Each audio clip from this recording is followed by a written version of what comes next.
Hindi bababa sa 5 bahay na nasunog sa isang barangay sa Pasay kagabi. May unang balita si Bam Alegre.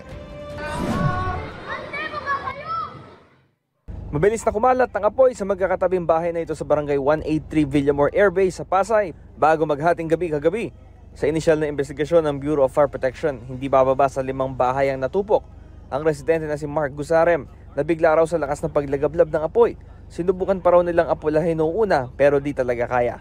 Sabing sunog ganyan. Kaya pagdating namin, inano namin kagad yung fire extinguisher namin. Pinasok namin kagad doon.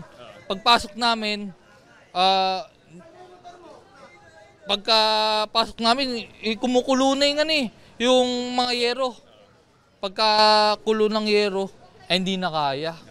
Itinaas sa ikalawang alarma ang sunog, hudyat para sa pagresponde ng di bababa sa 8 fire truck, bukod pa sa mga fire volunteer.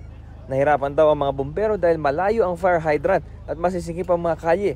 One of the challenges na encounter ng ating mga bumbero while responding to this fire incident, no? Yung usual na challenges natin, pagpasok sa area may mga masisikip na eskinita, and then yung traffic condition natin, yung mga double parking sa daan. Nakontrol ang sunog pasado hating gabi at nagpatuloy ang mapping operation sa Magdamag. Iimbestigahan pa ng BFP ang sanhi ng apoy at ang halaga ng mga pinsala. Wala naman naitalang sugatan o nasawi sa insidente. Ang magiging paalala lang po ng Bureau of Fire Protection sa ating publiko, sa mga ganitong pagkakataon, lagi po nating unahin yung ating safety, no? Yung usual na fire safety tips na pinapaalala natin sa ating community na bago matulog, huwag kalimutang tanggalin yung mga nakasaksak. Ito ang unang balita, Bam Alegre para sa GMA Integrated News.